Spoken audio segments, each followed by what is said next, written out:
are watching The Horizon, the voice of the Amber Woman, exclusively on ABC Amber TV. Mutumbu, mama yo, na ya boy go get her. Blue Jay promise.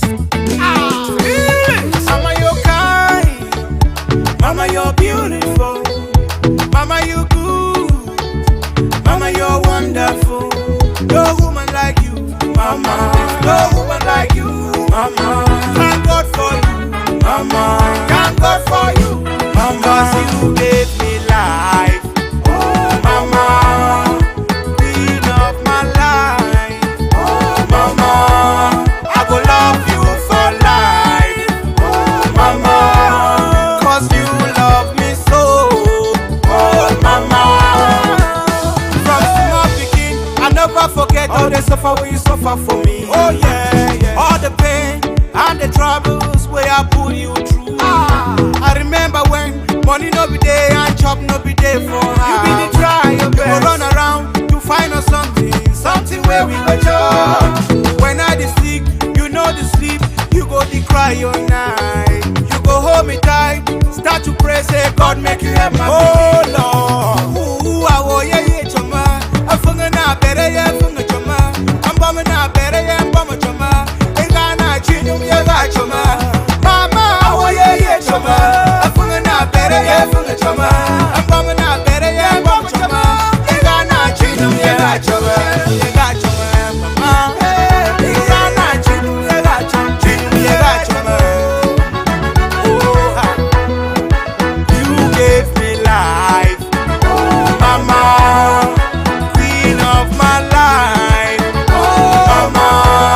I go love you for life, oh mama. 'Cause you love me so, oh mama.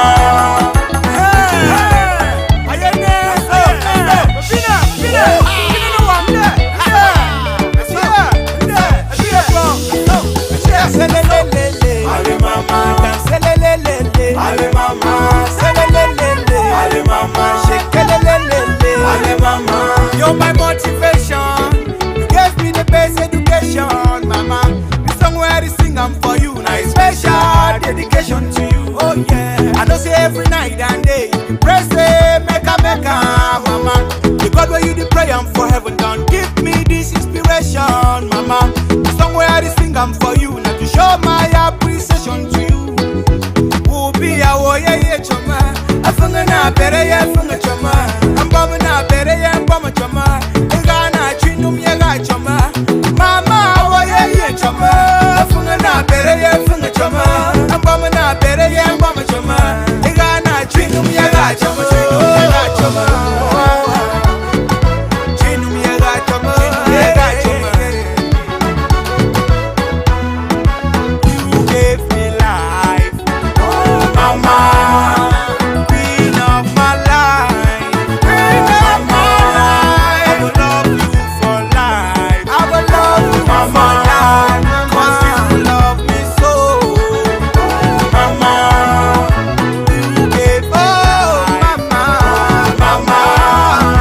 Queen of my life, mama.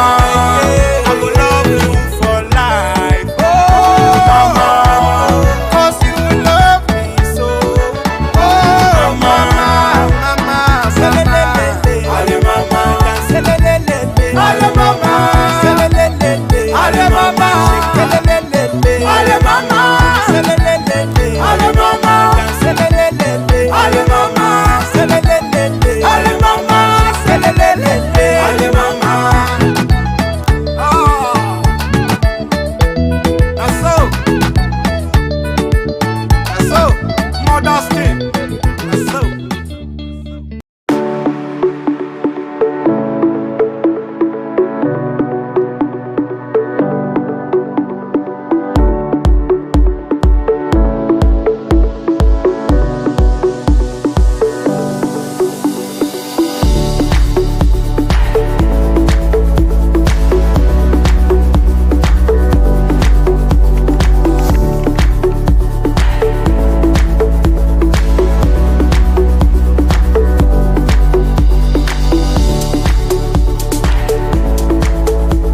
are watching The Horizon, the voice of the Amber Woman, exclusively on ABC Amber TV.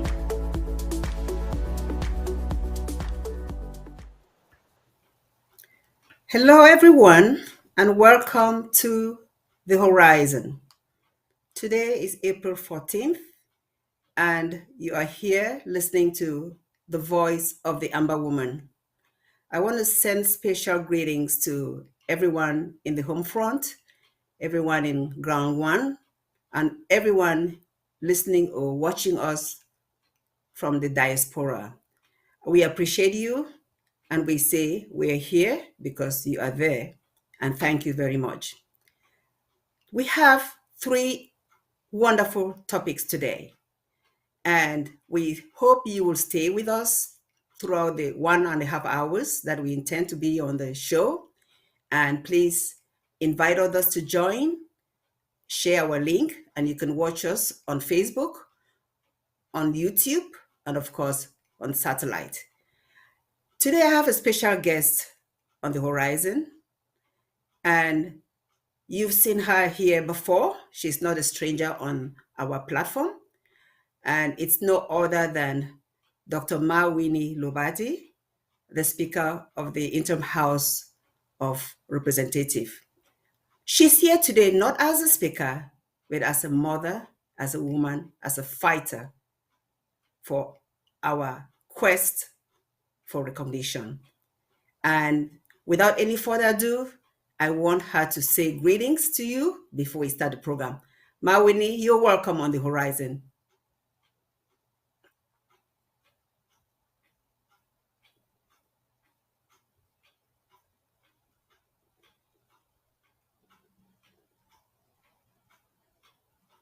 Is Mawini there?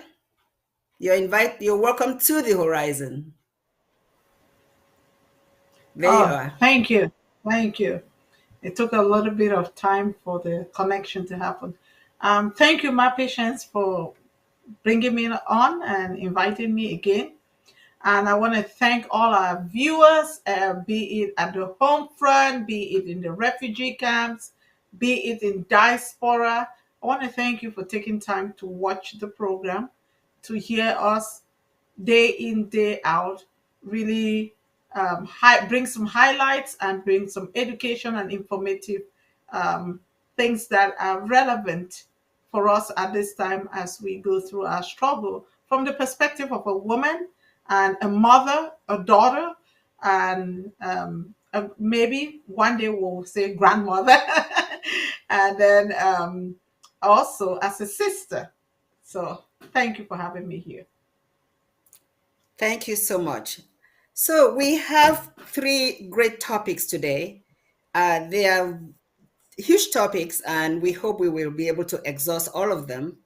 But let's just go to the beginning of the first topic. And the first topic really has to do with why we are here today.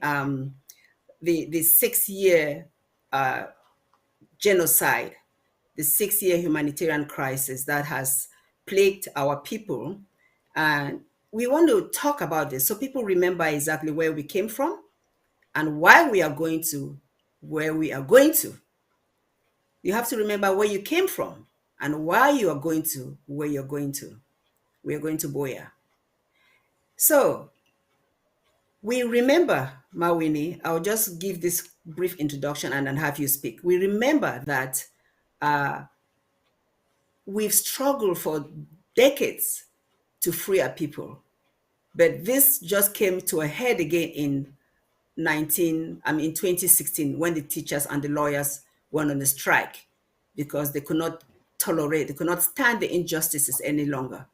And they went on a strike to demand basic rights that are due our people. And of course, you know what happened. I'll let you talk about that. And I don't know if we have the video to play right now before you start, but in case it comes on later on, that's fine. Go ahead and talk about what happened then so people remember. 2016, actually, I think prior to 2016, if we go back, post our independence in 1961, when our forefathers realized that we were duped. Molanjo Lutimbe started a fight to put up a fight that early. And he was put under house arrest because he had gone through all the land, up and down all the zones, inviting people to come to Boya. And there was this blockage of the military of La République to prevent people from coming to that demonstration. That was a demonstration right after the independence to say we had been duped. And he carried that with him. Some of us were not yet born, but by the time we even were born and we were kids, we didn't know that there was still this underground fighting going on by a few who understood it and knew what had happened.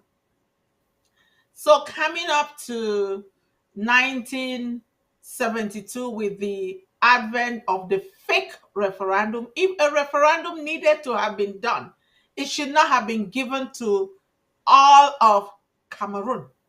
It should have been given to only the southern Cameroon, then called West Cameroon. Those are the people who should have been technically, rightly so, and legally should have been the ones to have been given that referendum to ask if they wanted to join Cameroon and dissolve the federation. Because one of the conditions that was given during our independence was that if we go back for decolonization process, it was said that the size of a country, the economic status of a country and a people cannot be a determinant of whether they are granted independence or not. But that failed because the British said we were not economically viable. So, oh gosh, I'm seeing these pictures. These are not, these pictures just tell a story. But let me fast forward, moving beyond that historical fact. Coming up to 1972, we had a change. 1984, that is when La République technically seceded from us. And maybe they thought that what they did was under a unitary state. When SDF was being formed, it was with the intention of getting to fight and get our statehood sovereignty back.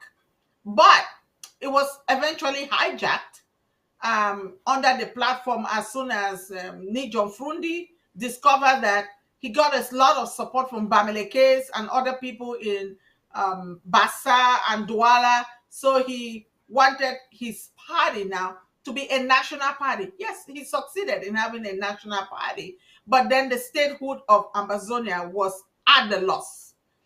So from that event, you had NCNC, SCAPO, and the others that were formed with the intention of teaching our people, teaching a few at a time. But as things crescendo, we reached a crescendo in 2016 when the teachers and the lawyers and the population were now in sync with the problems that we had. The people went out peaceful demonstration. We want to remember where we come from. We still have some young kids that were born 5 years ago that may hear this and they will be surprised. When that happened, the people went out with their peace plans and live bullets were just sprayed into the population that were demonstrating and many people died. We can see a lot of deaths, scorched earth policies, villages were razed down. We can see these pictures. It is not something you can walk away from. It is not something as a mother, when you see children, people massacred and thrown down, and they don't call this genocide. Well, I don't know what the international community looks this and calls it for. It is genocide. Yes, Mawini, it is genocide. It is genocide. I want us to remember, so people really need to remember, because sometimes when you lose touch of what has really happened, complacency sets in and you continue to live as if things never really happened.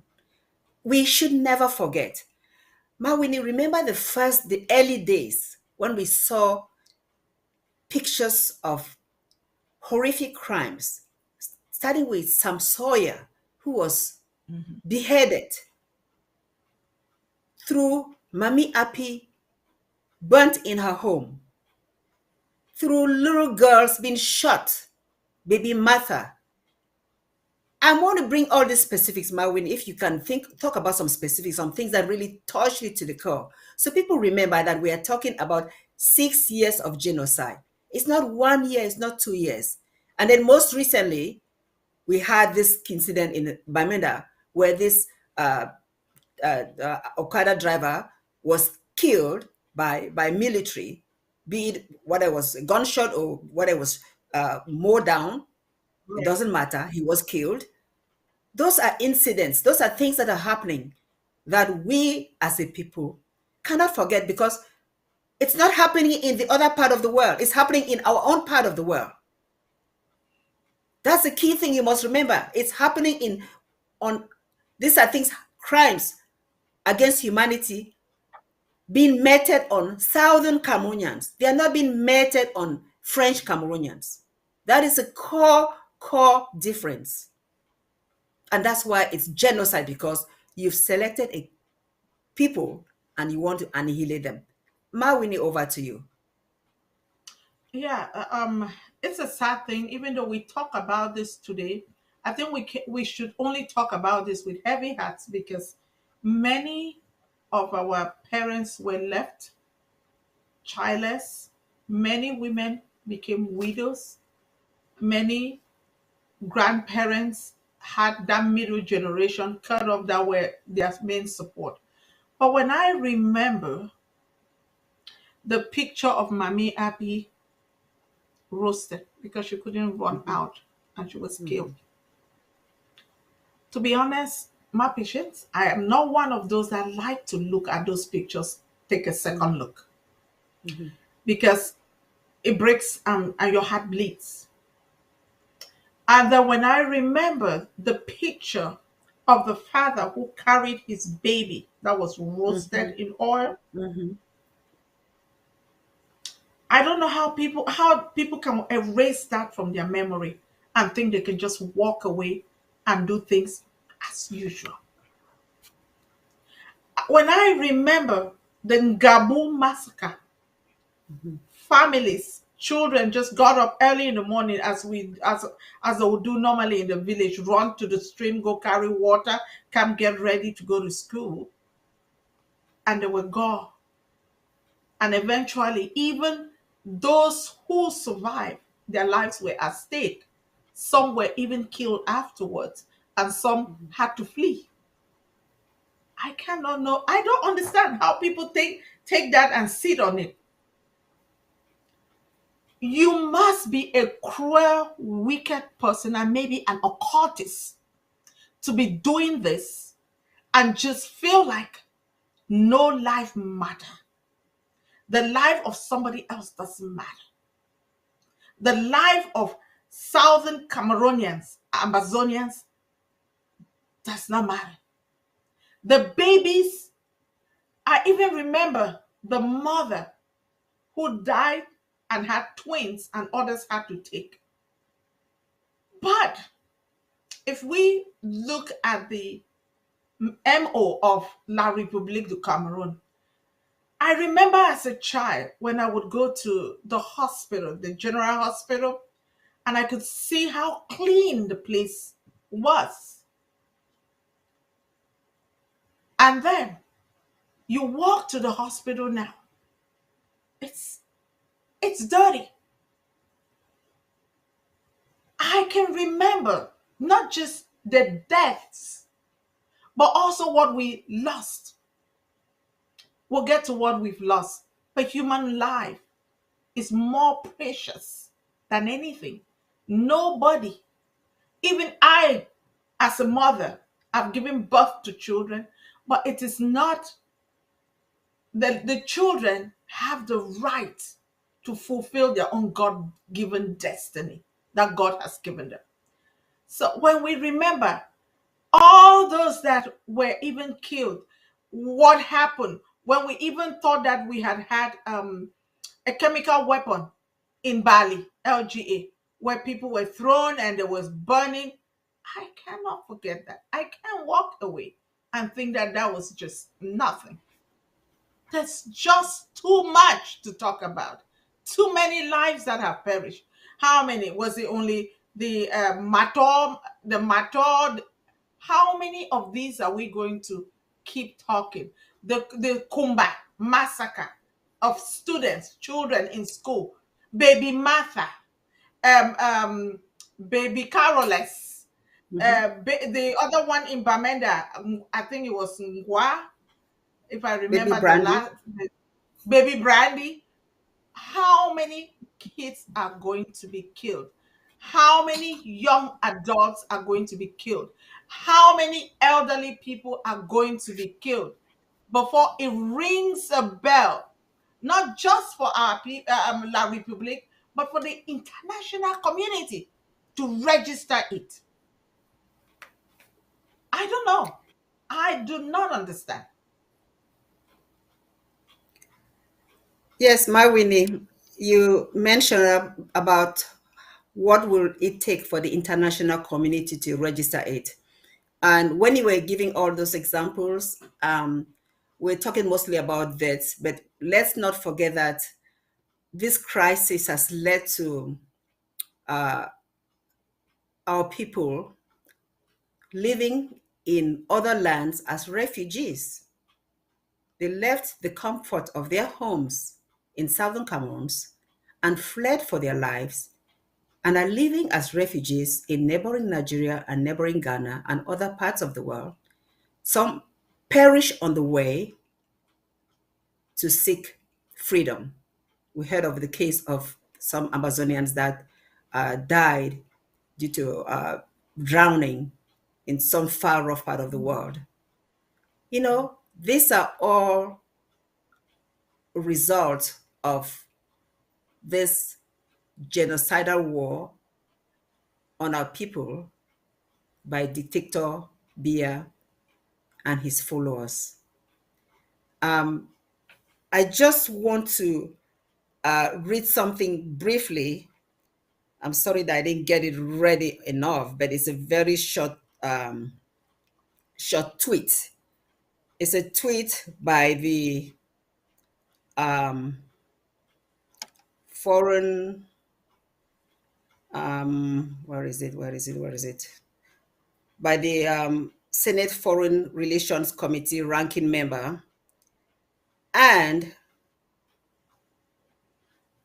here is his tweet.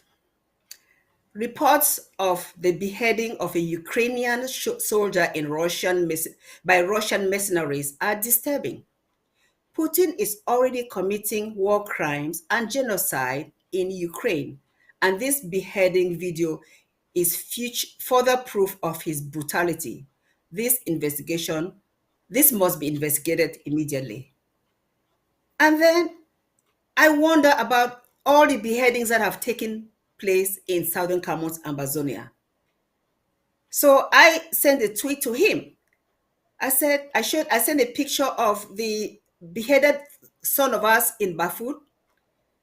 I said the beheading of civilians in Ambazonia by mercenaries from Cameroon working for Biya is a commonplace. He has committed war crimes and genocide in Ambazonia and must be investigated immediately. Do not reward him by admitting Cameroon to AGOA, which we're going to talk about briefly soon. So, Mawini, these are just specifics.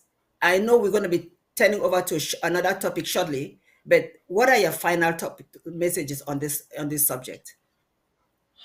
Thank you, Mape, for not just talking about the genocide, the humanitarian crisis that has ensued this mess of 1961. The There's so many of our people scattered, even within La Republique, and so many of them have become beggars, prostitutes, selling themselves to just live and survive.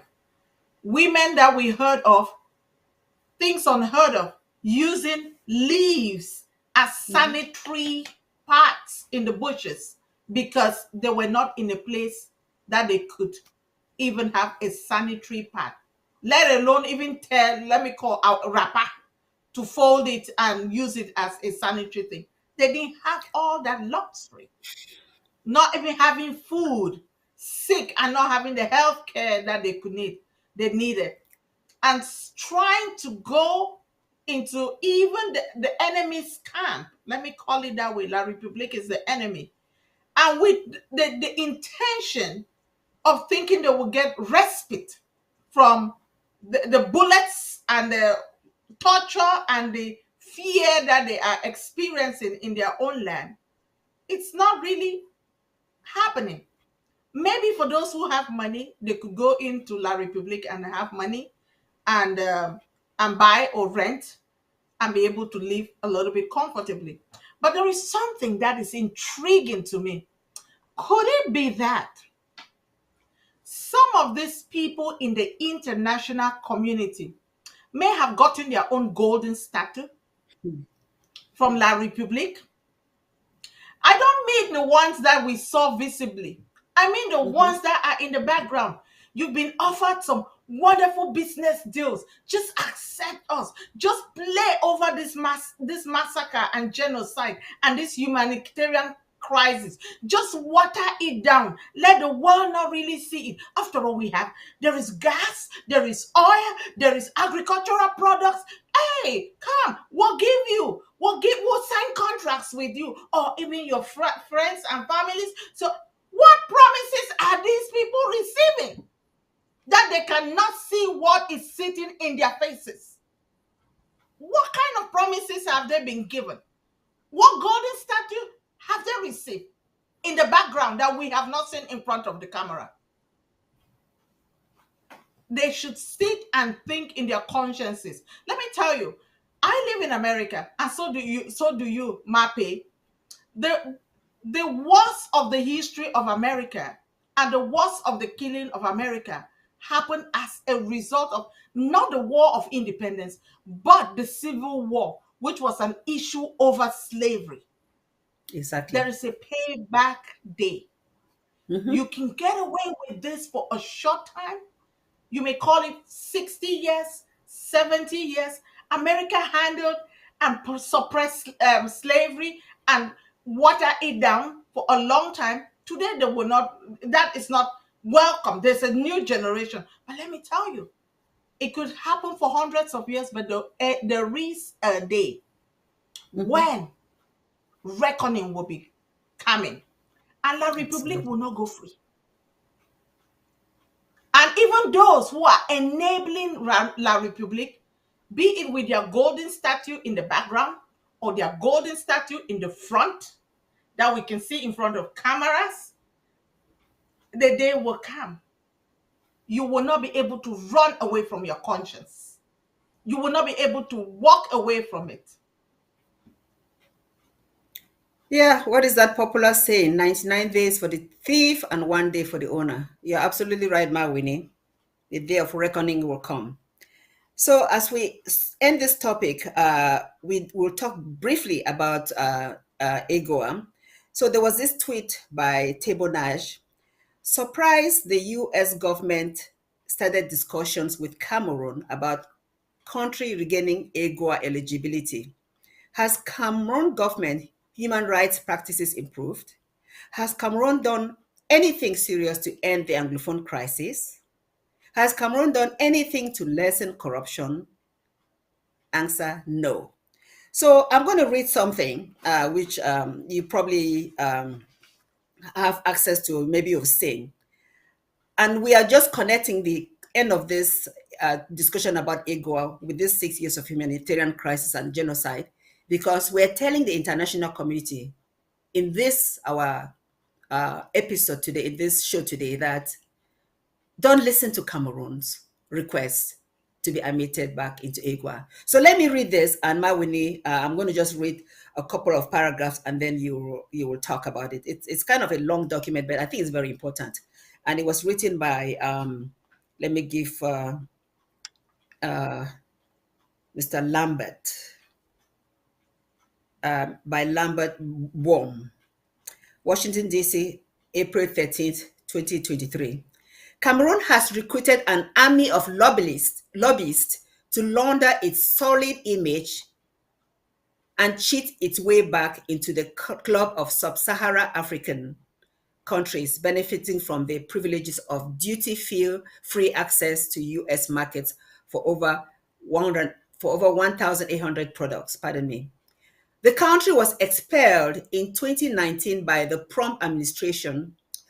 I don't know what I'm reading. By the Trump administration from AGOA, the African Growth and Opportunity Act, which promotes economic growth through good governance and free markets. Policymakers and Africa watchers in Washington are not surprised by Cameroon's shameless scheming. Cheating is the only way the Biya regime, one of the most corrupt in Africa, typically does business. I don't know if you want to talk any moment. Let me know. Should I continue reading? Yes, go ahead. Okay. A high-level ministerial delegation is in DC, dispatched with instructions to leave no backflip undone to seek readmission without boxes, whether boxes are ticked or not. With no evidence to show that the Biya regime has repented of the sins that triggered Cameroon's expulsion, gross human rights violations, war crimes, and genocidal violence against civilians in southern Cameroon, a high-level ministerial delegation led by Finance and Economic Minister Alemi Ousmane May is literally pounding the table with voodoo economic data. Thank you, Mappy. Yeah. Let's talk about that. Okay. Let's digest this. I think the first thing is, what is AGOA? This is a let me put it, it's a platform where sub-Saharan countries, America gave sub-Saharan countries a duty-free, means that they will not have to pay custom duty to bring their agricultural products into America and sell them. So during the President Trump's administration, because of the human rights violation, because of the poor governance and embezzlement of of La République, and because we pushed hard to expose the evil that was happening in La République, killing, invading universities, and those pictures were all everywhere and showing of all the killings and everything. The government, the U.S. Senate, or let me say U.S. Congress, looked into this and said, we cannot be rewarding a nation like this. So they voted and they removed Cameroon from enjoying that benefit. Technically, when you deal with economy, if you take your stuff to go sell into another country where it was not produced, you pay what is called custom duty to the country that you will be selling it into. So many African countries, sub-Saharan, benefited from by not paying that, which meant they could bring their products to the market and it will keep the price low and it will make it competitive. Say, compared to if I'm bringing coffee from Okoko from these sub-Saharan African countries, compared to somebody who is bringing it from maybe Asia or bringing it from South America. And so it gives them that edge. It gives them the edge to be able to sell and let their products stay competitive in the market in the US. But they gave Cameroon some conditions to fulfill. When they are saying here that the minister who came, Osmani, or however you call his name, he should not worry about that, those boxes that were asked of them, that whether they are checked or not, whether they have fulfilled those things, they should do all kinds of voodoo, well, anything that they want to do, so that they can come back and say, hey, guess what? We now have been Mhm. admitted back into AGOA. It means that the crisis and the troubles and all the things that we've been doing, we don't get, we nobody holds us accountable, so we can just move on as usual, business as usual. It's been forgiven and forgotten, so let's move on. Let me give them good news. Unless they have corrupted politicians just like they are, they will not get away with this, because America is not a one-man show. Yeah. Governance is not a one-man show. How are they going to convince all the senators, all the House representatives, and then the president, for all that to tie in before they are readmitted? Maybe they'll try it through the State Department to prove that, see, we have done this, we went to Canada, we did this, but they also actually said that they were not part of Canada. So guess what have they done? That's why they have this mantra, Mappy, that everything has returned back to normal. Everything is fine, um, in northern region and southern, northwest region and southern region. So life has returned to, that's the mantra they are giving. Why a few days back people were demonstrating with somebody that they had killed. Why in Alabukam, in Mancon, in going to Mbengui, Bengue. they are putting roadblocks and civilians cannot. If they can go solve that one problem there, because they are even the problem there, I hope Yes. they can go solve that and open the roads. We'll see. Houses are still being raised, people are still being shot, people are still being picked and incarcerated. No true, they are stifling free speech.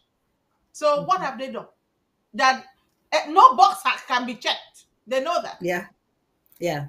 All right. Thank you. Let me read on. It's a good read. Let me read on. Um, Speaking at the Atlantic Council, a DC-based think tank, Osmani May hinted that the case Yaoundé is in DC to make to American lawmakers who passed AGOA into law in 2000 is nothing shy of stating that the rules should not apply to Cameroon. The rest of the case is predicated on blatant lies, hashed and told in gold-plated propaganda, relying on unfounded claims that the resilience of the country's economy to, to the multiple global crises of the last few years could be destroyed without readmission into AGOA. Yaoundé is ready to discuss every good admission would do except explain why the mass slaughter of tens of thousands of English-speaking Southern Cameroonians should go unquestioned.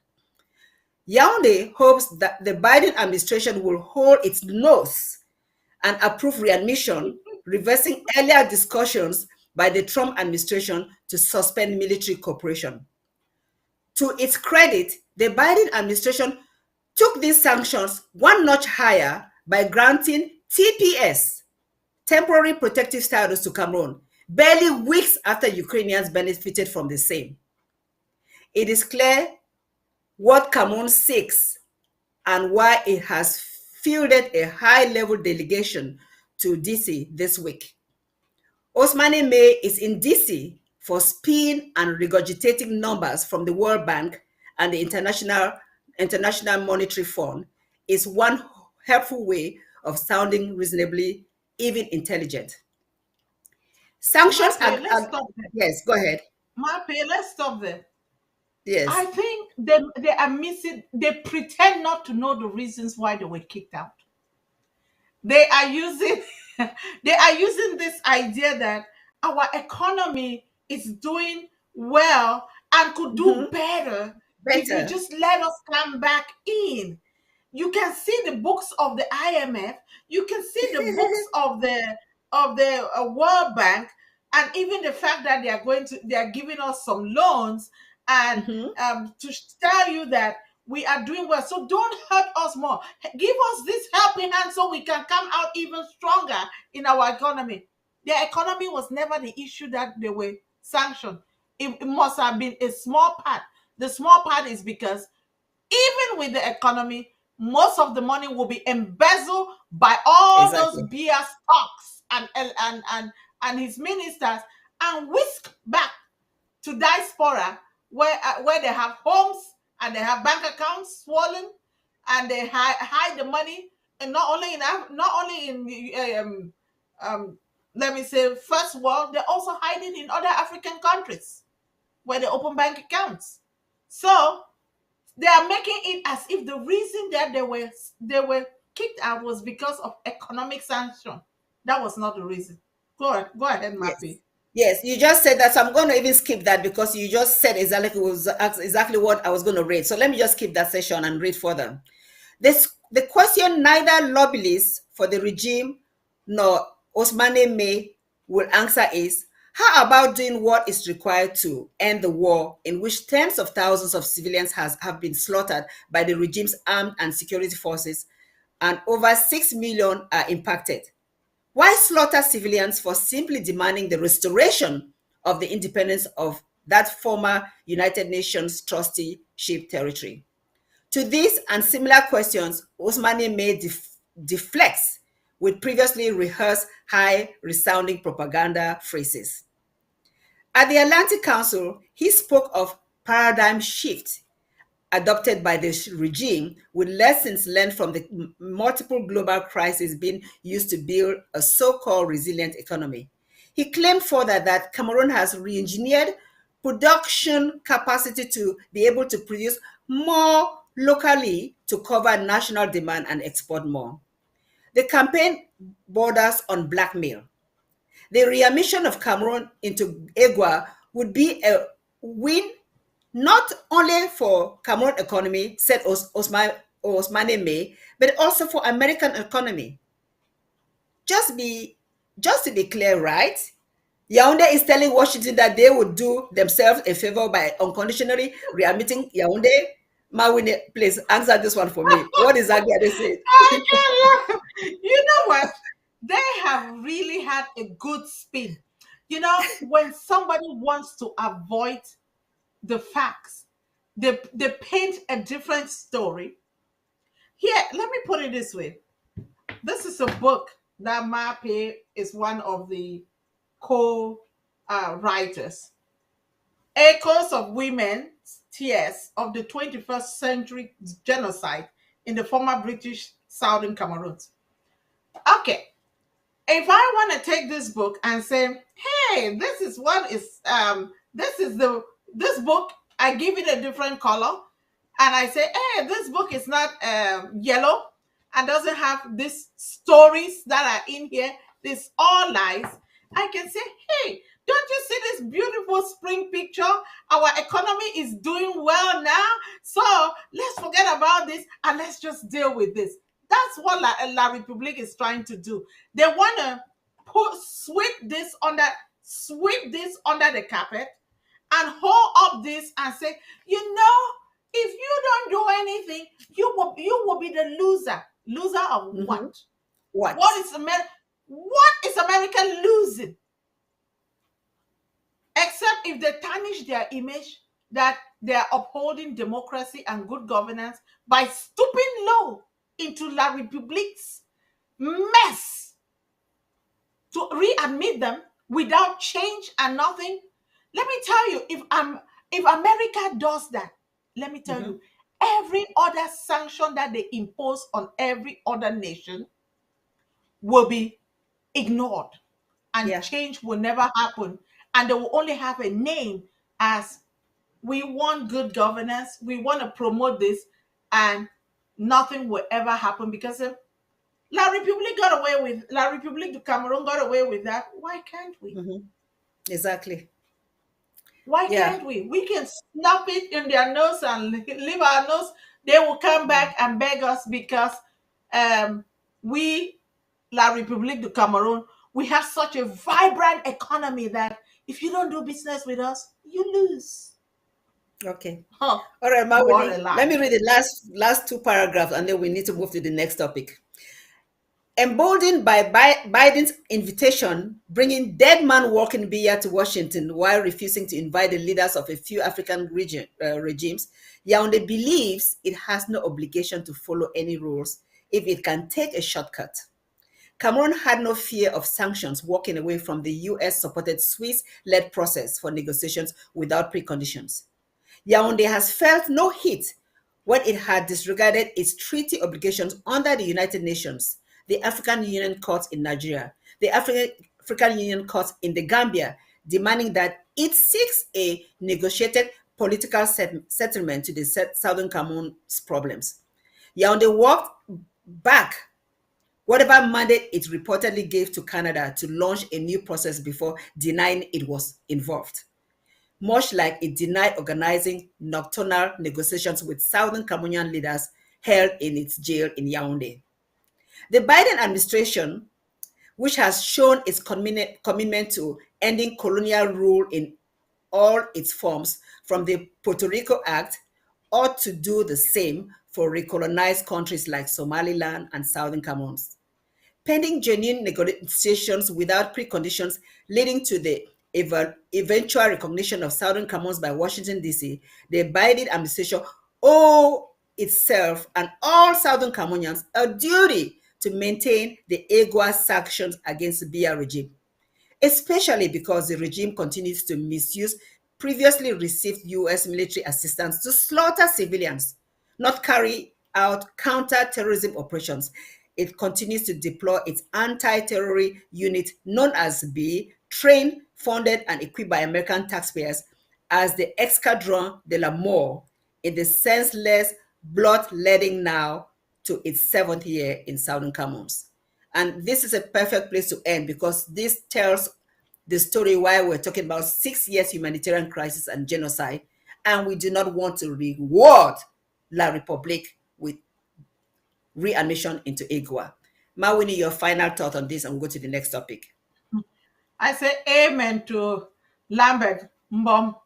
He did a good job in saying there's no reason.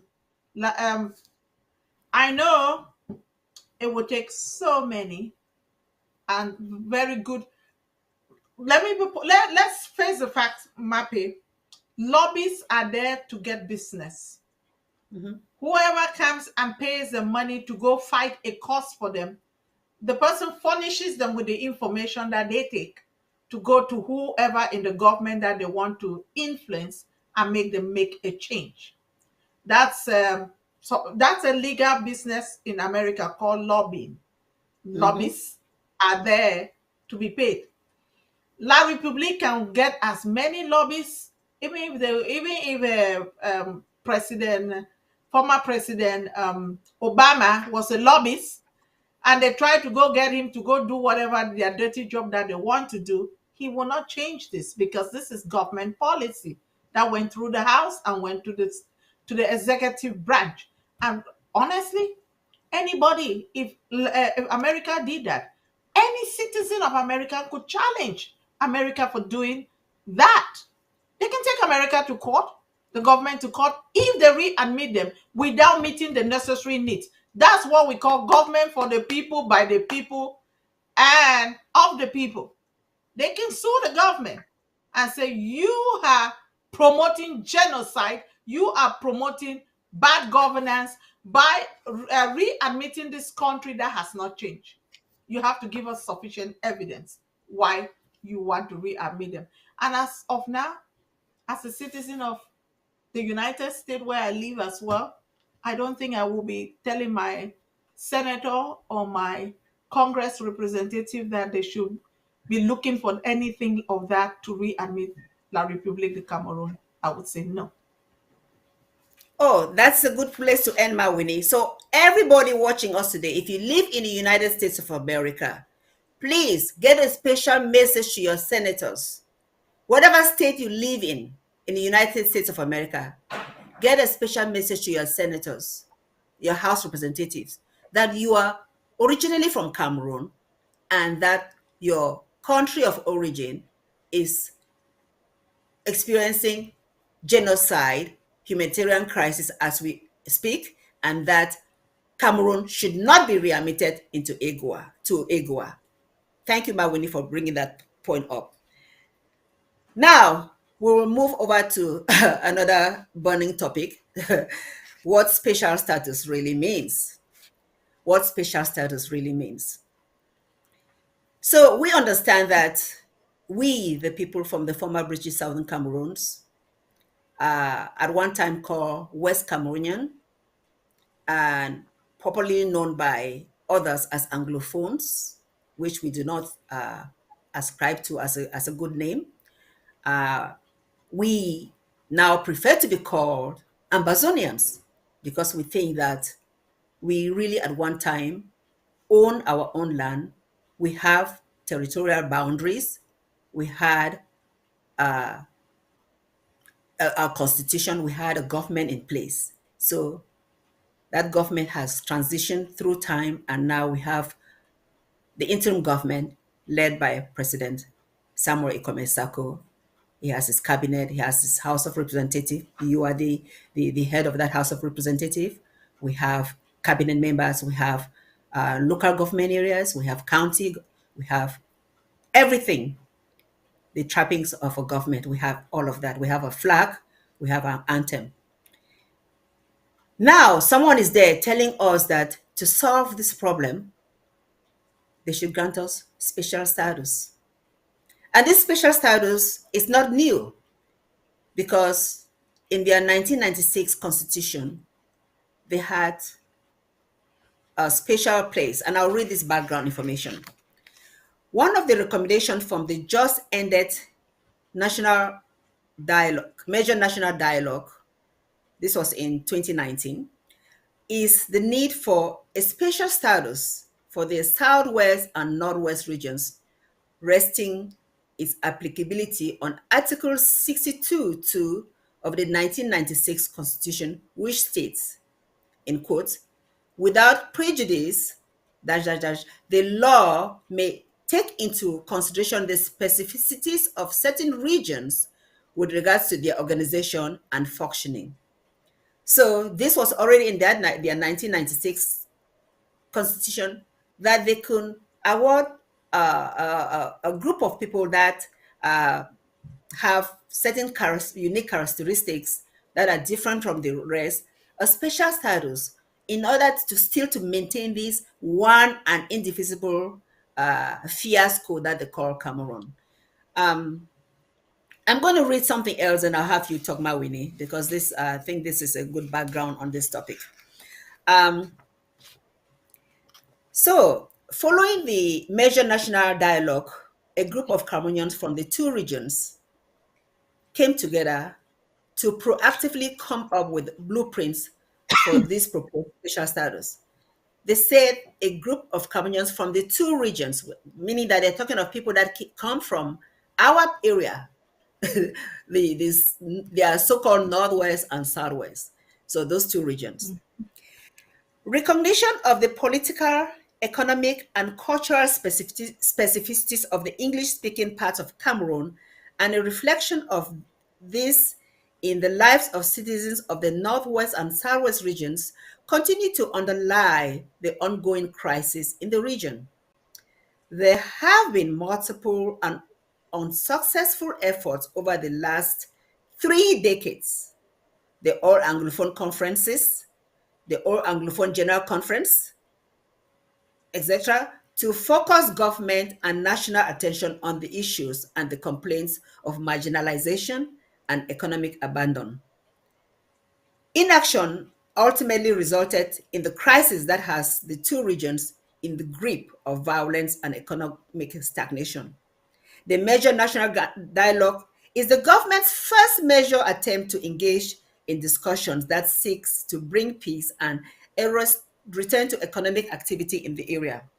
The most important recommendation coming out of the major national dialogue in this regard is to effectively legislate a solution that recognizes the special status of the two regions. This will be done on the basis of the constitutional provision that allows the state to legally recognize the specificities of any part of the country. it may be important to point out that the notion of special status is not specific to Cameroon or new to constitutional law. The experiences of Quebec in Canada, Hong Kong in China, and Northern Ireland in the United Kingdom provide lessons that could be drawn upon in designing a similar constitutional arrangement for Cameroon. Mawini, over to you. I laugh and I chuckle. If truly they had any good intention when they wrote that their constitution, remember when my introductory part about the events that have led to all this humanitarian crisis and genocide, I listed when La République actually walked out of whatever so-called union they thought they had. It was in Mhm, 1984 when mhm. President Biya signed and changed the name of the Yeah. country from United Republic of Cameroon to Republic of Cameroon. By so doing, he reverted to his name at independence, which meant that Southern Cameroon was not no longer part of them. And remember, when they had their their celebration of, I don't know whether it was 50th something or whatever something, and they came and gave President Paul Biya two maps. Mhm. The The United United Nations Nations. Secretary General Yeah. brought United Nations Secretary General brought two maps as a gift to Yes. Cameroon.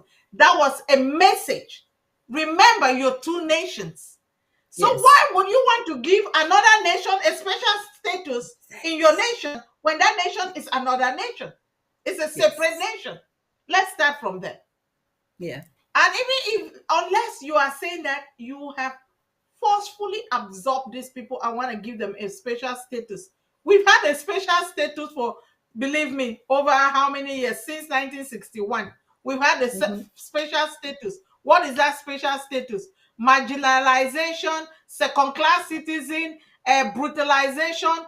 If you don't speak French, go back. Anglophone, cockroaches, rats, dogs. That's the special status we've had and lived under all through our lives. So, what special status are they talking about? Is it one that's going to bring us to maybe from cockroaches to dog or to whatever monkey, or what status are we talking about here? People who don't cannot cannot even hold one treaty with its own citizens and really honor it. How can they? Remember, I would even go back to SDF when it was being formed, and they filed and they filed for the launching, and there was no denial. But then they unleashed military people to go, and of course, 6 people died on that day, and the Concho Convenience said zero more. So, how can such a government that is not trusted, that speaks and lives and breathes lies, and justice for them is whatever they decide before they get to the court, or the president tells them, this is how I want this to be done, then there is no true judiciary system that is separate from the other arms of government. The judiciary system of Cameroon is at the beacon of those that are leading. So, how do you expect in such a situation to have a country? One, you just read all the when you were reading that Lambert Bombs thing, all the Mhm. treaties and laws and court rulings, Gambia, Nigeria, and even the United Nations, when they gave the independence and asked them to go sit and write a constitution and do some things and do some things, they never followed through with any of them. How do you think that they can talk about a special status? Will give it Mhm. to Northwest and Southwest region, and they will uphold it. I can tell you, I will never take that to the bank. It will never. It will bounce every time. It's a third world nation. For God's sake, let's see the reality in our eyes. Let's accept the reality. La République is a vassal of France. they will always go to the bidding of the French government. And the French government will never let go of a choice land of Ambazonia where they are getting oil for next to nothing, gas for next to nothing, and other minerals and agricultural products for next to nothing. Why would they want to let that go? Unless the citizens of La Republique do like what Mali and the others decide to do and say, no, we better kick them out. And if we have any relationship, we'll have to rewrite a treaty with them. So I don't trust any second class or special status, because it's really going to be you're going to have what we call special status for your so-called, um, let me use their language, Anglophone elites. And then you have another special status for the commoners who are not the elites, and the elites will always be at the beckoning of the La Republique government to ensure that they keep their position, keep their wealth, keep their status, while the others under the masses. We are just creating a class system which is already Yeah. there, and we will just legalize it. Yes, Mawini. So there was an article by the crisis group. The crisis group that talk about the second look at Cameroon's Anglophone special status. So this crisis group was saying that maybe they can reconsider and maybe make it a little bit palatable, a second look at special status. I don't want to even give them the benefit of the doubt and even make it plausible that okay, those suggestions are good. I don't want to do that because there's a fundamental thing here that they have missed from the get-go. And Mawini, I'd like you to talk about it. The fundamental thing they've missed is that they've not looked into the truth, the rule of law, and justice. If they look into these three things, the truth, rule of law, and justice, and realize that we were never part of these people from the get-go, that they even refuse for us to have our own independence when Resolution 1608 was put forth, they voted against it. How can people that were both UN trust territories, one administered by the British, one by French, and so equal in powers, how can one be granted independence on the 1st of January 1960 and the other one be granted independence a year later, but you who were granted independence earlier, you refuse that the other person should not be granted independence? But that person, the other group, finally got independence, a fake form of independence, because their independence was conditioned by joining you, making you and that other group the same, because that meant that your independence from October 1st, 1991, January 1st, 1960, 60. is there for the records. And then this other group is getting its own independence on a different day, but it's part of you. So you together are the same. Why will you, down the road, after all the problems that have ensued, and these people have tried so much with time to work with you, and you keep on disregarding them? Because all along, as you know from President Biya's statement at the Mo Ibrahim conference in Paris, that they are trying to merge us, assimilate us, bring us into them, because we are a minority group and they are the majority. They really wanted us to just disappear in the majority, but it failed over time. Of course, it will fail because we are a unique people. We are a unique people. We have a unique culture. I've always said that the fundamentally, the English person, us, we are generally trustworthy. generally trustworthy. We always seek justice. We may have over the years been uh, Some corrupted. adulterated by all the things that the French person does. But deep down, the true English person is generally truthful, just, serving. And why would you want to give me a special status? What makes you superior over me to give me a special status? That's the Thank you. angst. That's the core right there. Go ahead, Mawini. Mappy, like you said, um, the first question is, if they want a Cameroon that was um, predicated because of the German colonization, then they will have to go back to several different countries, including Nigeria, and bring those nations, those parts of people that are in those other separate nations back into their big union. But who is going to let them do that? The people are not going to. They're fine where they are. I think they may even be better off where they are than coming under an umbrella of a BR regime. But the truth is, we had independence. We had independence. But our independence was aborted before we could take root.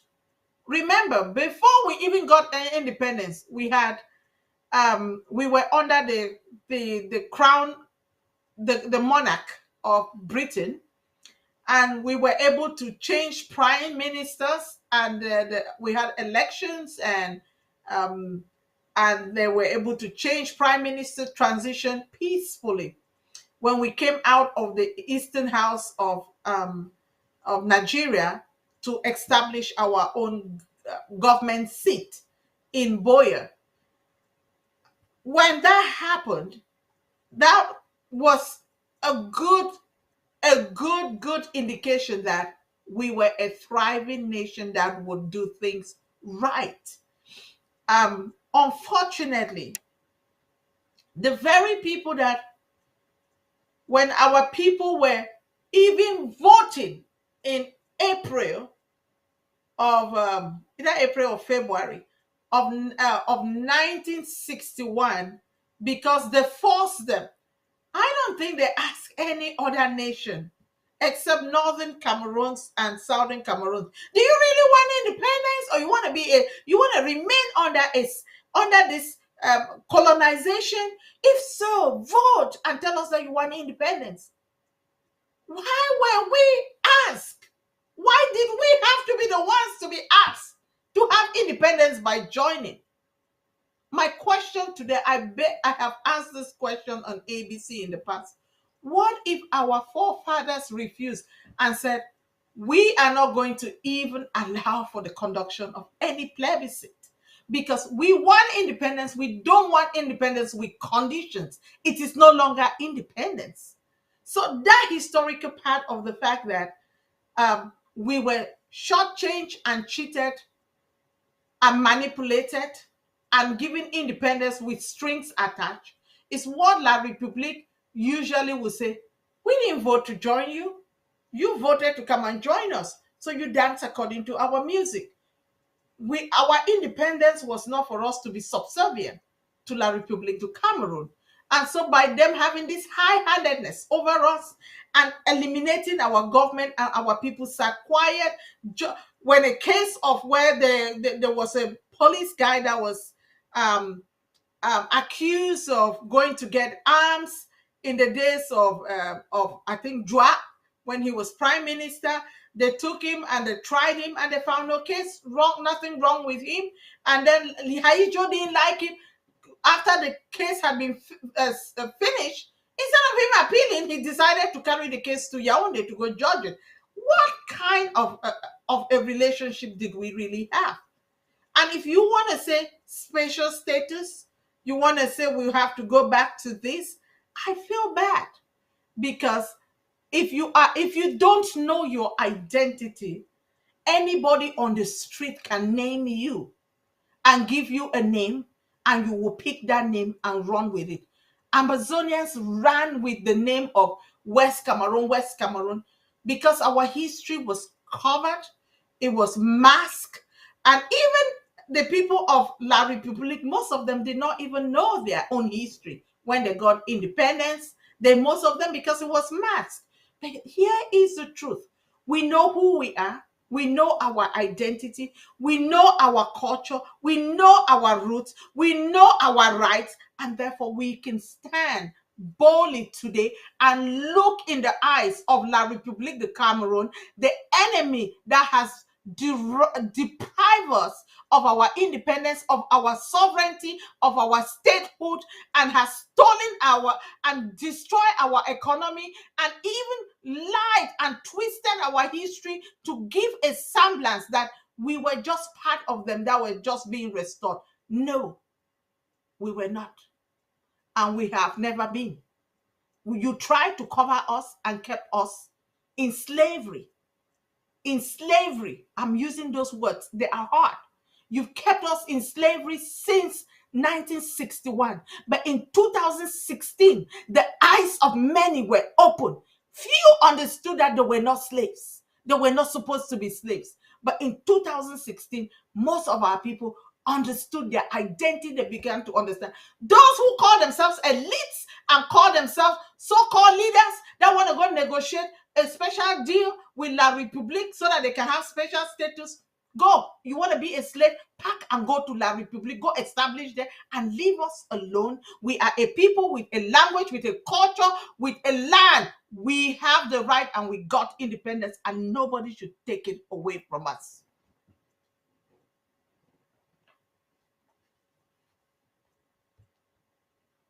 My patience.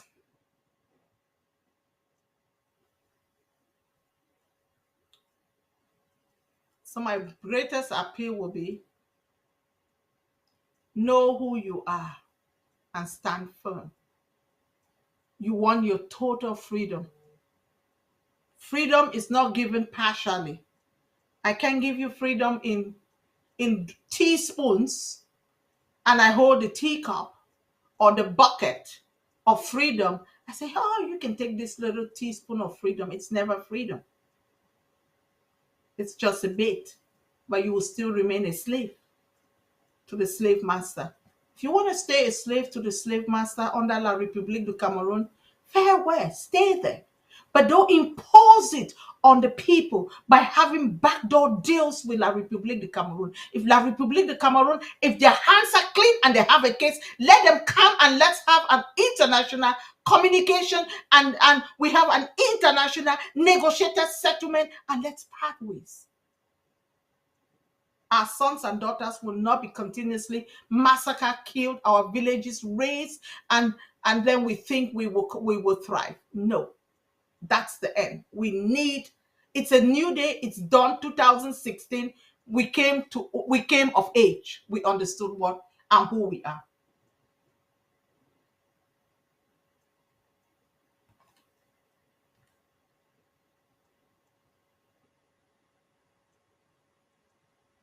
Did I lose my horse?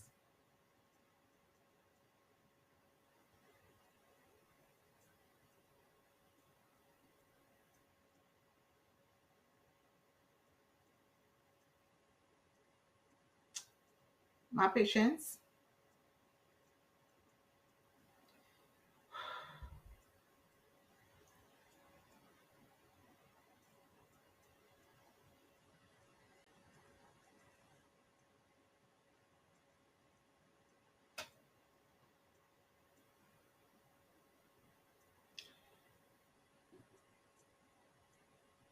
I think my horse is frozen. Or the producer. I think you need to bring Mappy Yes, on. I was not. Anyway, thank you. I think that was a good pause for people to Yes, think. it was a good pause, and it was for people to digest your take-home message, which was very powerful. And as the president, Dr. Sako has said on numerous instances, the only way to settle this matter is for an internationally mediated settlement, which They ran away from the Swiss talk. They tried to put on some sort of fake Canadian talk, which did not work. But the president has given a solution that let's go back to the Swiss talk. We trust in the Swiss. You want the Canadian and you trust the Canadian, bring them along. But we need the United States of America to be the facilitator. So let's have some sort of mediated settlement for two parties. And the two parties are La République du Cameroon on one side and the people from the former British Southern Commons, now known as Ambazonia, on the other side. Let's have that talk. And that's the only way forward because that talk is going to be based on the truth, the truth, the truth. They say the truth shall set you free. The truth shall set La Republic free because they continue in this with this challenge of the truth. They continue to kill our people. They continue to push forward their special status, which will not work. They will continue to fall down into abysmal. Their people will continue to suffer, and with time, their people will rise against them. I can't wait for that to happen. I can't Yes. wait for that to happen. So as we move Mape, to the I think next topic, go let me ahead. say something else. I think most of the people would quote, like they quoted Ireland or Republic of Ireland, and they quoted Quebec in Canada. Mhm. These are nations that uphold law, and so it's easy. Remember that even in Canada, the bigger part of Canada, it's the English speaking side. So they have the law that they will have to uphold. And then while you have the other Quebec, which is a smaller portion, and they have their special status. That is because this is a nation that if you violate any of the whatever treaties and agreements that they had to be together and to stay in that special status, there is a law that and consequences will follow. And I'm in La Republic, their president is their law, and their law is their president. Whatever he gets up and think and remembers that day, because we can see he cannot even remember, then that's the law for that day. So you cannot really compare these kinds of condition with these kinds of Mhm. nations that predominantly are ruled by rooks, crooks, and I don't care how many degrees you have behind your name. If your integrity is questionable and not Mhm. intact, you are just an educated thief and schemer. Yeah, absolutely. Okay, so now the final topic today, which is just going to be a perfect place to end, and then we briefly talk about the draft tomorrow, is the real leadership of the independence restoration movement, the interim government versus one man operations. This is important because we've heard statements, even from Thibault Nash, whom the president says he respects a lot, and some of us respect, alluding to the fact that uh, we should come together, that the Ambazonian leaders should come together and speak with one voice, XYZ. But who are these leaders that he's talking about? Who are they? Okay, let's be frank here. People watching from the home front, people watching from ground one, all over the diaspora. Who are the leaders that you think are out there when our restoration quest is concerned? Mami Winnie, who are these leaders that they think are out there? Because in my book, there's only one leader. There's only one leadership scheme, which is the interim government led by one and only President Sako. So who are the other leaders that they're talking about? And who are their followers? Over to you, my dear. Mape, I think what people are perceiving is the fact that we have um, different, I don't know what I should call them, civil society organizations and NGOs, and um, I'll call some of them Jangi Group or Ngumba houses that have form organizations and project themselves into leadership. Let me ask you a question. Where was Akwanga? Where was Cho Ayaba before 2016? Where were they? Scapo, you can say there was Scapo. We could hear of NCNC. But where was Akwanga? Where was they forget to know that all these groups, remember we had the conclaves, one all the way through four, which transitioned and brought things together and eventually brought into place the interim government with Julius Ayotabe as the first president of our interim government, and then it shifted to President Sako. While attempts have been made, even so, with the La République playing games in this and trying to even torpedo the government from within by planting or corrupting individuals who had been part of the government to try to cause a coup d'etat within the government, which was unsuccessful. Of course, we came out with a bruise or maybe a bleeding nose, but we did not die. We did not suffer a concoction. We remain and we know who we are. We may have had a nosebleed, we wiped it off, we moved on, and we are thriving today. And we know that the leadership of the people, which is the interim government. I heard Mr. Choayaba having one of his video audio that he was talking about forming that. Oh, I came up with this idea in November about AAC1. Oh, we already had AAC whatever back in the 90s that did not stand. I know they would say it's all Ambazonia, whatever conference. Oh, that let's give this to some organization that is good at facilitating, putting conferences, and we just come there. And if you have your problems, go and settle it with your other brothers in the back, and don't bring it on the platform when we'll be having our preliminary or plenary sessions. Don't bring it there.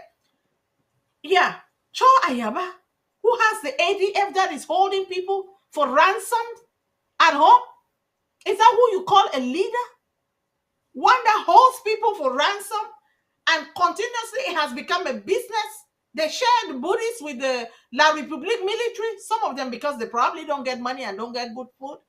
Do you think how many killings have happened in Mogamo, in Guzan, orchestrated and pushed by Cho Ayaba's ADF located in that area? When they came with their so-called unity warriors to mark the waters and make the stream dirty so people could not drink, so that people should start feeling tired and start calling for, oh, let the thing end. Let's just take whatever La République wants, and so we can move on and let's have some peace and quiet. If you don't know if you don't know who your father is and your father's house, let me tell you, anybody grabs you on the street, you will follow them because you don't know your identity. Let's be clear. The interim government of the Federal Republic of Ambazonia is being led by President Samuel Ikome Sako. The day he will step down, we'll all know, and a new president will be put in place, and there is a process to do that. Absolutely. That's why this structure of continuing with the government that we had before, the Joa government that has continued today, and we had Sesiko, as you've already reminded the people, and now we have President Sako, is the perfect structure to fight against La République. Not one man-owned group like Cho Ayaba, because I don't know who his followers. They're mostly La République agents that they're squandering and joining forces together to really mutilate our people. That's what it is. And Winnie, you know that there was this document that was signed. In fact, it was signed at the beginning of this year, the one that was talking about the conference and had somebody that was representing Team Act in it, Taylor, and also had Cho Ayaba. So if somebody were to look at that document, you would think that that's the leadership of this movement. You look at that document; it was signed by Yeremia on behalf of Sisuku. It was signed by the Cho Ayaba we're talking about. It was signed by Kwanga and by Taylor. If you look at these names, you would think that that's the leadership of the struggle for us to get our recognized name as Southern Cameroon's Ambazonia. But that's all fallacy. We are here today as mothers, as women that have really fought in this struggle for the short time that we've been here. We've put in our time, we've put in our money, our finances. We are committed to the core, to Siboya, to tell you that if you want to believe in the truth, in the true process, you cannot count any of this as leaders. You cannot, because they will only take you to that special status that La Republic is trying to give you. That's where they will take you to. But if you want to be taken seriously, to have Southern Cameroons as your own country, I read something somewhere, I don't know what I was reading, that somebody was talking about the difference of somebody having a house. Think about it. You own your own house. Your house has a fence. And then your neighbor also has his own house or her own house that has a fence. But the neighbor wants to break that fence and come and take your own house so that your house be part of your neighbor's house. Will you let that happen? Will you let your Possible. neighbor come and take your house, break down your fence, take your house, and say your house is part of your neighbor's house? That is exactly what La Republique is doing to Southern Cameroons. And these fools, pardon my expression, that are called Ayaba, Akwanga, Yeremia working for representing Siseko, and Taylor, who nobody knows who really he is, except some of us, are considered leaders. They are not your leaders.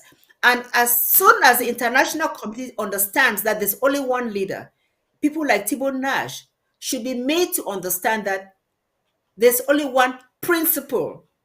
The rest are not to be taken seriously. The rest are not to be taken seriously. Mawini, go ahead.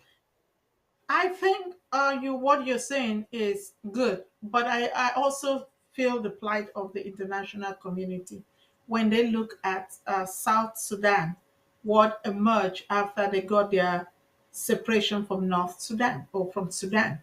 But we live in an age and time where we have social media. I can decide today and say, hey, I'm the this. I can pretend what I want to do on social media and say whatever I want to say and gather a few followers and we'll continue. But that allows people to have some voice because of that freedom of speech that they enjoy being in diaspora.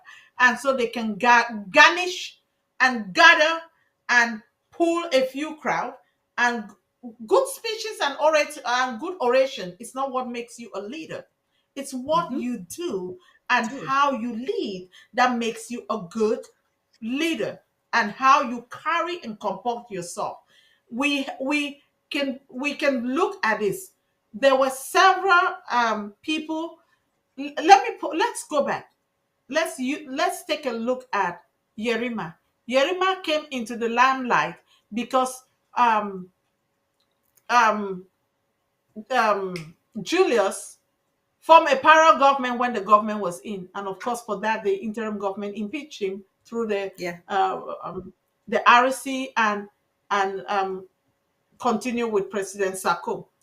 Akwanga and Cho Ayaba, they have a history of having been persecuted in the University of Boya and ended up in jail. Many of our fathers, be it whether it's for Ngalampo and the others, they too had been jailed in the past. It doesn't give you, because you had been jailed, it doesn't now stamp and give you the badge of being the people's leader and the main and only leader because you can talk and because you were in jail. That is not what makes you the main and the primary leader. The primary leader is who the people rally and who the people have appointed through the mechanism of play of um, that they have put in place during this time of a revolutionary war that is ongoing, that they can now rally behind that person.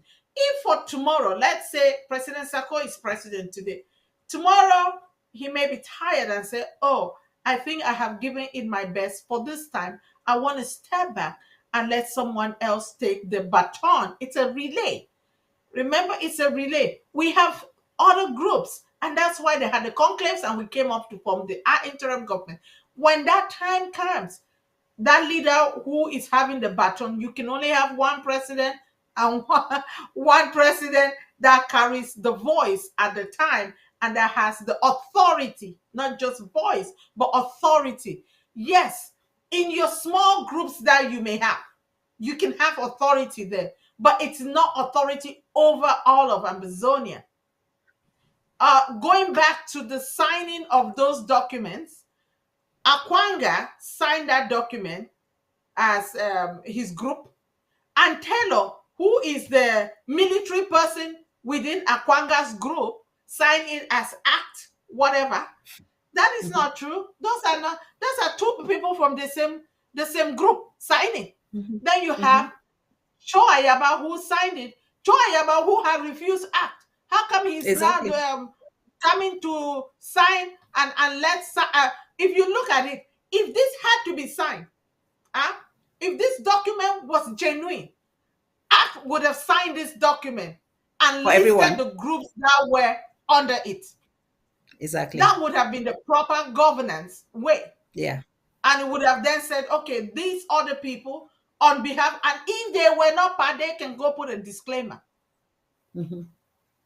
But guess what? Yerima, who was nowhere, also now showed up to sign. They were in Canada. All that came out of Canada.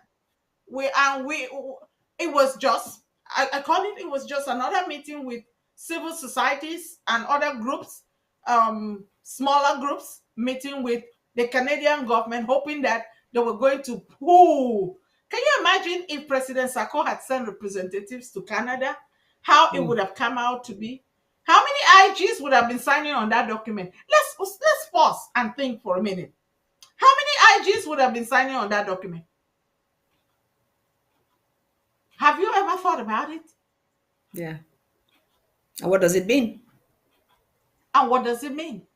It would have just showed that we are fragmented. We have 20 IGs floating out there. And La Republic will say, there you go. We told you we don't know who to talk to. And that is exactly the point of this conversation today, Mawini. That is exactly the point, to filter, to sieve, to show that you've had this history of some people claiming to be leaders, but we've gone past them. They may have been leaders at one time, or they may have been part of the process, but they are not leaders. There's They're only not the one main, bona fide. they are not our main Ambazonia leader prosecuting this war. They may have Absolutely. small groups. I will let them wait. If they want to And the help the international, struggle, they should help it in a good way. When we get to Boya, they can have their political parties and run for elections and win and go up and be president or whatever they want to be. and the Today is not international politics. community, yes, and the international community and people back in the home front should not be confused, because I think some people back in the home front are also confused by this. They should understand that when they see information on their local TVs or on newspapers projecting people like Cho Ayaba, it's La Republic trying to put some people in positions to claim, to say that, okay, this is a person that we can talk to, because that favors La Republic. People back home in the home front should understand that there is only one leader that is geared, that has put in time and energy and has the structure in place. We began this show, we talked about there being an interim government that has cabinet members, that has local government, that has federal government, that has the interim House of Representatives, that's Ethics Commission, that's Judiciary Committee, all this that are trappings of a government in place. That is led by President Sako. And if President Sako is not here today, somebody else will take his place. That is the safest way to be able to talk with La Republique, government to government, side by side, not groups with government. Because you deal with groups with government, you will fail. You deal groups with La Republic government, you will fail. So please, let us push these so that the international community understands that this is the right. And Mawini, I even forgot to mention another confusion. There are people there like Fontem Neba and Dr. Anyangwe, Professor Anyangwe, and Maggie Kilo Baakuru. talking their own garbage. Those are another group. Those are other groups right there that we didn't even remember. So it's confusing to the international community. But we have to make them understand and tell them why. Because when you say raise funds right here, let's talk about raising funds. We're going to be talking about a draft soon. Have you ever seen any of these so-called groups raise big sums of money like this interim government has done over the years? The answer is no, because they don't have the following. The people are not with them. Go ahead, you're going to say something. Yes. I want to use an illustration here. I think this will ring well with our people. You know, in the village, you have the Fun Palace. The Fun has its council. And in the village also, you have small Njangi groups and women's groups and men's groups and other things that they hold. Because you are in your small Njangi group does not automatically make you the king. Mhm. You do not now come and say, because I'm the leader of this, let me even use CWF or CWA, or I'm the leader of this Monjangi group, and I'm the president of that of this cooperative group. I have now become the president or the fund of the village. When it comes now to the overarching thing, when things are happening where they carry people and they go toward in my dialect they will call summer, and or where they call the place where the people gather. All those groups, you may come in your uniform and come and make your dance, but you remain subjects to the palace. You are not then you don't become fun because you were president of this small group or you were president. So look at these other people as those small groups in the village that are doing their little things. They are either doing it to enhance our getting to Boya faster, or they are doing it to destroy us and make the journey longer. So they have to think for themselves. No matter how good an orator is from one of those small group, whether it's cooperative or what, no matter what they do, they will never carry the mantle of the fun because they were good at speaking or good at singing. They can do something for everybody that everybody will enjoy, but they should understand their position and their place. And you will not fight. ADF will not fight its way to impose Joe Ayaba on the people of Ambazonia. It will never happen. Great analogy. That is the perfect analogy, and that's the best way to end the show today. We're going to talk briefly. Mawini, you may want to talk about the Atlantic draft coming. Yes. But before I talk about Atlantic draft, I want to do something to make Paddy happy and make Emma happy. We have these wrappers. This is our new cloth. Oh, I better put it. I don't know. Paddy, can you? Yeah. Paddy, yeah. Just this is going, and contact ABC if you're on ABC Amber Club. It is $100, and so contact. They will tell you how you can get your own. There are few left. Don't miss it. We don't know when the next set of prints will come out, but we may want to make this and use it for October 1st. I'm just saying that hopefully I'm not doing anything wrong that Paddy and the ABC management will be against. But I want to push for this wrapper. It's beautiful. The message, the design, everything, the colors are fantastic and fabulous. Concerning the Atlantic draft, I want everyone, wear your sanja, wear your togo, come with what, however, wear your jeans, come, but come with your pockets and your hearts open. Let's finance our federal government. Tomorrow we will be in the Atlantic zone. Remember, Atlantic zone is where our federal capital is. That's where the highest amount of cocoa is being produced in Meme. We will be there visiting them, and we have the best cocoyams and whatever that comes from Kupe Maninguba, and we have the nicest fish that we can also eat from the, whether it's from Tico or from Boya or from the shrimps that we can eat, and we go into the wetlands of Ndian. We can have the best that we can have of all in the Atlantic Zoo. So come, we'll eat all those good food, and we'll eat pakoko, we'll eat pounded fufu and zabuge and esuba, we'll eat what else? There are so much for us to really enjoy. So come one, come all. I appeal, just come with your hearts open and your pockets full, and be ready to continue the federal draft so we keep the government going. This is a wonderful thing that we're doing. I thank all those who have drafted, those who have started paying, those who have completed. I thank you all. Come in and chip something to support them. Those who have completed, chip something little to help people so that they will feel that they are being supported in the Atlantic Zoo. Remember, they are, oh, my patients just showed us her own. She got hers as well. I am selling them. I have 3 here. So if anybody lives in Los Angeles area, California, you want to get some, you can reach out to me. I have some right here, okay? Just letting you know.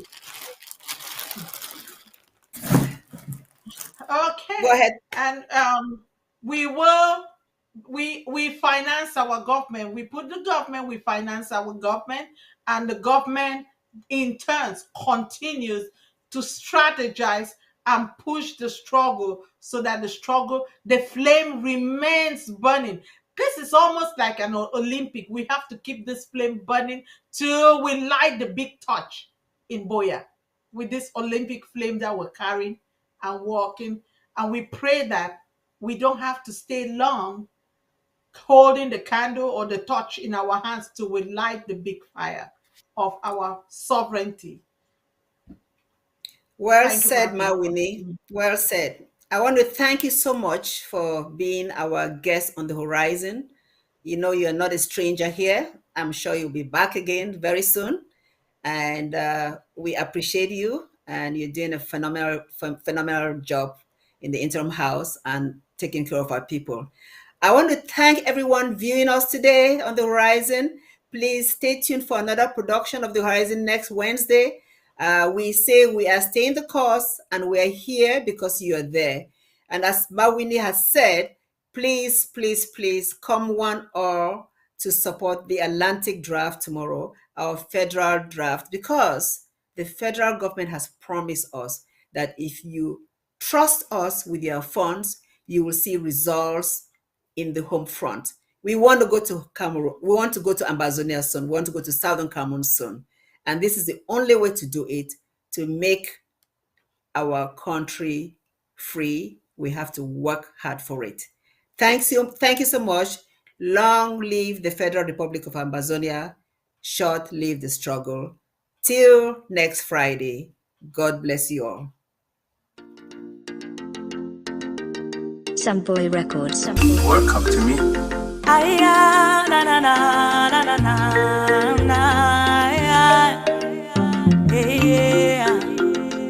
Magical Hakeem on the beats. Nakamediva na na na. Oh, bongo mbozeo, boshe mbozeo, bange mbozeo, bububiri ezamno. Bongo mbozeo, boshe mbozeo, bameta mbozeo. Jaule, jaule, jaule, jaule,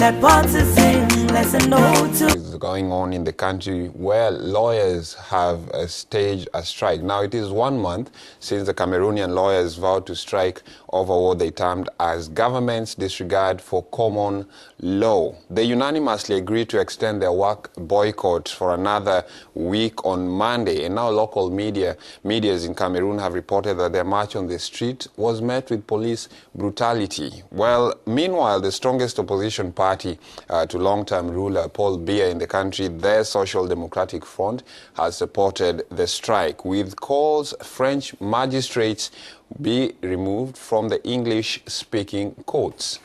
Well, the English-speaking lawyers are protesting against the absence in their country of an English version of the common law, a plethora of legislation. Note that Cameroon has two official languages, French and English. Since the beginning of these claims, the lawyers have been absent from all the courts in the northwest and the southwest regions, which are majorly Anglophone regions of the country, a situation that has disrupted the proceedings of some trials. To better understand the claims of these lawyers, we speak this morning to one of them, Harmony Bogba. Hello, sir. What is the problem with the Organization for the Harmonization of Business Law in Africa, or OHADA? The OHADA legislation, to which Cameroon is a signatory from treaty to now, was done as if Cameroon is a civil law country and were completely ignored. That is a violation of the right of self-determination. And we have said even the minimum of translating those laws into English is not something we need to be asking for. We don't need to be apologetic about it. And up to now, nothing has been done. And the minister is telling us that they had paid a company to do it, and the company did a poor job. And when they rejected it, the company took them to court and won, which shows that there is total dysfunction in the Ministry of Justice. That even gave us a basis to recommend in our last communique that the head of state should sack that minister because he is of disservice to the government.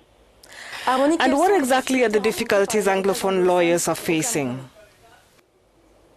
Since 1972, there has been a progressive and inexplicable illegal and illegitimate erosion of common law. And in its place, they have been replacing it with the French civil law, as if we are a conquered people. We have been complaining year after year. This time around, we saw that if we do not take some other extra action rather than just writing to the competent authorities, we will find ourselves swallowed someday. So we held a common law conference on the 9th of May 2015, and it has been followed by a second conference in Boya where we had a declaration reinforcing our position, and we have been sending communiques of late to the presidency of the Republic of Cameroon, and nobody wants to talk to us. Instead, the Minister of Justice went on air in Cameroon Tribune and insulted us. And we were thoroughly embarrassed because the Minister of Justice is our minister, and he's supposed to protect us. So with this situation, we have insisted now that we want to talk only with the President of the Republic or his properly mandated agent. A last question. What's going to be your strategy if nothing changes? We filed a petition in the Constitutional Council for this matter to be looked into. So we have exhausted all negotiations with the executive and the legislature because we went to the National Assembly and to the Senate. Now that they have not answered us, we are relying on the Constitutional Council for a determination of the question whether there is an act of union between West Cameroon and East Cameroon.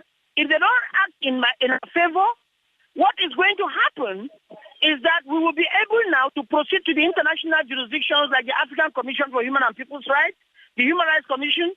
We are going to seize the international community because these are grave abuses of human rights that the international community cannot fold its arms and allow us to be brutalized in our land. Well, that was Harmony talking to us. He's a barrister in Cameroon, the Bamenda area where a lot of the protests were. Ever wonder how Lidl has so many organic items for such low prices? Maybe they have access to an alternate dimension.